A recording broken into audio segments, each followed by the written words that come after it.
দেখা এতিয়া ফেক্টৰছ আৰু মাল্টিপুল কিনো এইটো ভিডিঅ' থাকি গ'ল, ডিলিট হৈ গ'ল। ফেক্টৰছ আৰু মাল্টিপুল। ফেক্টৰছ মানে হ'ল এটা নম্বৰক কিহে কিহে আমি ডিভাইড কৰিব পাৰো। এতিয়া তোমাক যদি কয় 6ৰ ফেক্টৰছ কি, 6ক আমি কি নাম্বাৰে ডিভাইড কৰিব পাৰো। 6ক আমি 2 ৰে ডিভাইড কৰিব পাৰো। 2 3 যা 6, হয় নহয়? আকৌ 6ক আমি 3 ৰেও দিব পাৰো। 3 2 যা 6, ৰিমাইণ্ডাৰ 0 0। আমি 6ক 6 ৰেও ডিভাইড কৰিব পাৰো। 6 1 যা 6, হয় নহয়? আৰু 6ক আমি 1 ৰেও ডিভাইড কৰিব পাৰো। 1 6 যা 6, হয় নহয়? গতিকে এই 6 নাম্বাৰটোৰ ফেক্টৰছ কি হ'ল? 6ৰ ফেক্টৰ 1 2 3 3 তাৰপিছত 6, হয় নহয়?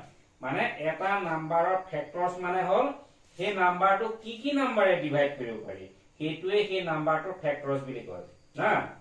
এটা নাম্বাৰৰ ফেক্টৰছ মানে সেই নাম্বাৰটো কি নাম্বাৰে ডিভাইড কৰিব পাৰি, সেইখিনিয়ে হ'ল তাৰ ফেক্টৰছ। এতিয়া 6ৰ ফেক্টৰ কি? 1 2 3 6, মানে 6ক 1 ৰেও ডিভাইড কৰিব পাৰি, 2 ৰেও পাৰি, 3 ৰেও পাৰি, 6 ৰেও পাৰি, হয় নহয়? সেইটোৱে।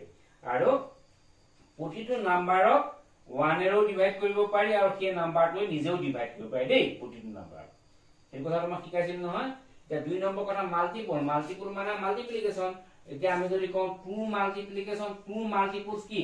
2 1 যা 2, 2 2 যা 4, 2 3 যা 6, 2 4 যা 8, 2 5 যা 10, এইবিলাক হ'ল 2ৰ মাল্টিপলছ। মানে এইবিলাক হ'ল কি? 2ৰ মাল্টিপলছ। এতিয়া যদি আমাক কয় 4ৰ মাল্টিপলছ কি?